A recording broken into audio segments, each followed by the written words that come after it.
Hi, it's Don Hobbs over here at the Small Business Festival, and we've had them coming one after another, just these empowered, impressive, wonderful people, and no more than this one who's a good friend of mine, Shelley Delayne from Orange Coworking Space here in Austin, actually.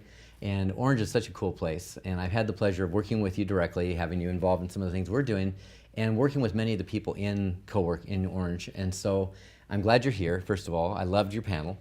I love having you, be part of this, and of course I think you contribute so much. And what you've done in the last, I don't know, 2.5 years, whatever it's been, 2 years, has been phenomenal. And how much you've become part of the community, and how much Orange has become part of the community. So congratulations, Shelley. Thank you very much. I'm excited to be here talking to you too, Don. It's kind of fun, huh? It really is.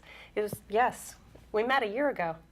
Wow, it's crazy. Well, you really have brought. I mean, there's many co-working spaces, and I got to say, I'm a big fan of co-working generally. And what I love is the heart that yours comes from. Though it's like it's a different. It's almost like coming home. And some of them I've been in. There's some cool spaces, and it's good business stuff and all that. But when it comes to coming to Orange, you feel like you've arrived at it's just home, and my brothers and sisters are all here, and it's really cool. So let's talk about that and what makes that so, how that was either a vision or an accident. I'm not sure which, although I think I'm pretty sure I do know. That was intentional. Yeah. One of the things that I've always loved about co-working for me is the feeling of having a place to belong.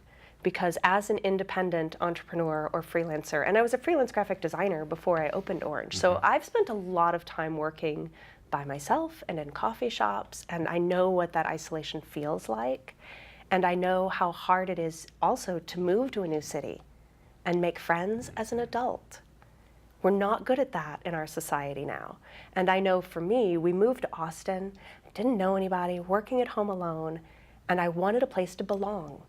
And I wanted other people to have a place to belong. So that was very intentionally crafted from the beginning.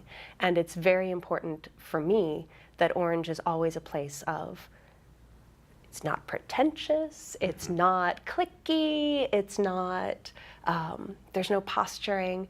It's just people having their life and doing it in space together. And that's very intentional and very important to me. And I think the people that are attracted to yours in particular, I mean, we can talk about co-working as a great thing. I think the people that are attracted are, they come from that place, like they fit, right? I would imagine there'd be people that would come and go, I don't think this is my spot. And that's intentional too, right? Absolutely. Yeah. Well, and it's funny because so Orange is 2 years old as of last month.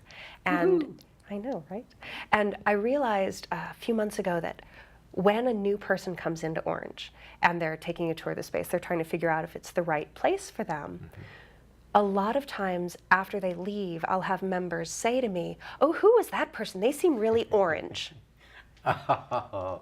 That it's become this adjective that we use. Yeah, and then we had a woman come in who's actually helping us develop some startup nurturing curriculum.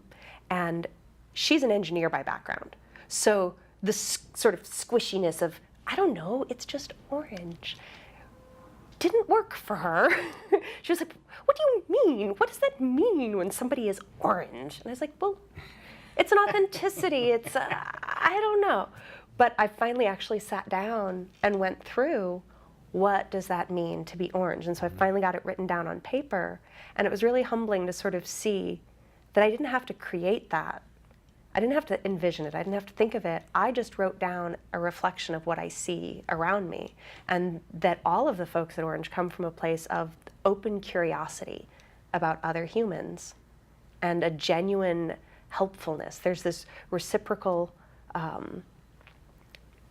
respect that happens at Orange, and everybody respects that everybody's on their own path. They're not trying to force somebody into a box. They're not trying to label them. They're just, you meet people where they are and you enjoy being around each other. And that's a really cool thing to see. Yeah, well, you've done a great job. So let's talk practically about this whole thing. Okay, so for one, we've talked about this now with a few people that were on your panel, by the way, and Awesome. And the advantages of being around people, the collaborative nature. I know that having known so many of your people, like the accidents that happen, the cataclysmic, whoop, this universal thing that just happens, and the moon, the stars collide, and whatever happens, and boom, the planets magic. align, and boom, magic. Seriously. Yeah. What's it like to get involved? There are many co-working spaces. I'm sure there's many ways of paying for them and getting started with them and all that stuff. But what is it like, generally speaking? Because if I'm watching this and I've not ever played in the co-working space, right?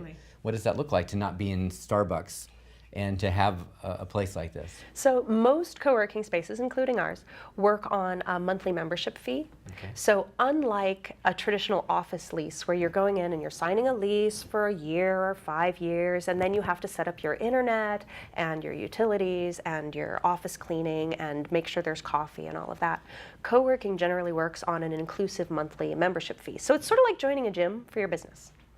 So you pay, and the amount depends a lot on the different co-working spaces and the amenities they offer, but typically you can expect to spend between $250 and $500 a month for a membership. But again, that includes your internet and coffee and snacks and a place to work and all of the things. So you can just get down to your business and not have to worry about the management of the office space. And that's a big deal. It is. It's a real big deal, because if you don't know what it's like to own your own company and to have all those, like, got to change the toilet paper. In the beginning, I'm the janitor. I'm doing everything, and at some point in time, you're like, I don't have to do any of that stuff, right? Yeah, it's very cool. Exactly. So tell us about some of the things that have happened in your world. Let's talk about some of the great cataclysmic stars aligning stories, right? Because I know a couple of them, but I have a feeling every time I've talked to you, you've said, we had a gal and then it found the person. So tell us. It's constant. It's really funny how these cataclysms happen so regularly. I will say, it's funny, there's one guy who's involved in a number of them, but one of my favorite moments of synchronicity where people just found each other magically in space and did things together was... Can you tell she was an actress? I know, so talking with my hand. I do. I feel like I need finger puppets, to represent all our different members. Cool. So when I'm telling stories, people know who it is. Bring them together. So bringing them together. One of our members, who's a serial entrepreneur, is like always starting a new company, doing a thing. One of the companies that he had was a package design company. They do package design for batteries and beverages and all of the things. Okay. And he came in one day, and it was the speed with which this happened that made it memorable.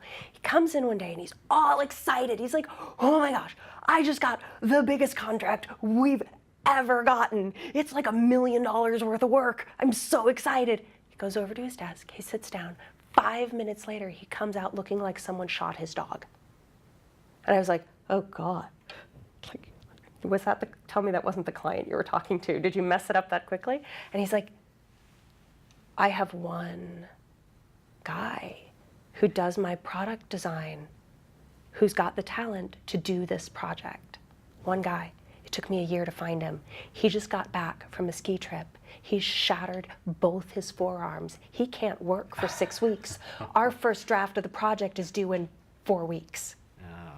I don't know what I'm gonna do. And I was like, oh, well, what skills does he need? And he sort of showed me what they were creating, and I was like, oh, okay, come here, talk to Eric. And he came over and he talked to Eric. Eric showed him his portfolio, and 5 minutes later, Eric had a new client. Kevin had a problem solved. Like, boom, done. And it was the fact that he said, $1 million was made. Seriously, Bam. yes. Yeah, exactly. But it was That's the so fact cool. that Kevin went from, because that's the way an entrepreneur's life is. Right. You have this success, you get this new client, and you think you're ready to go, and then monkey wrench. And the fact that because of where he was, I was like, oh, here, just come talk to him, done, whatever. So what's your role? I was just thinking about that. I was like, yes. that matchmaker, but I mean, Yes. what's your role? I have been called Business Yenta, the matchmaker. Sometimes Mother Hen, sometimes just, it's my job to really do my best to see everyone who comes in and to make sure that the people on my team understand how to really look and really listen and really see the entrepreneurs in our space so that we can, in ways big and small, meet them where they are and help them get where they're going. That's very cool. I love that. So let's kind of recap this first of all, because I could talk to you for fortunately, we may have a chance to talk for days outside, and yet they want us to. Oh, probably. right. Yeah. Yes. So one thing I would say that struck me as you were talking is that we really want to make sure that whatever co-working space, first of all, co-working rules, and being on your own really sucks. I mean, it's not easy to be in business. It's much harder to be in business by yourself, and it's much harder than that to be in business when there's just no support structure, right? And most of us don't get that from home. We don't get that in our worlds, right? Generally speaking. And what I loved about what you said is that there are so many varied types, and I look at somebody like you and I think, I'd love to work there. Somebody else might not, and yet there are spaces that I've become aware of and I go, I wouldn't want to work there. Right. Right? And so what's crucial is that you've really got to figure out, like, where do you want to hang? Who do you want to hang with, and what environment do you want to be part of?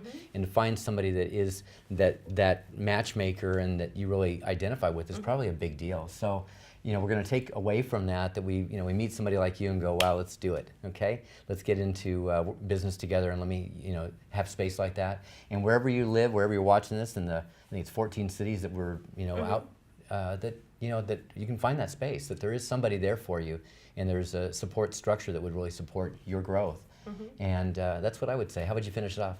Well, I would say that's true, and I would say that anyone who is watching this in one of those other cities is probably watching it at a co-working space.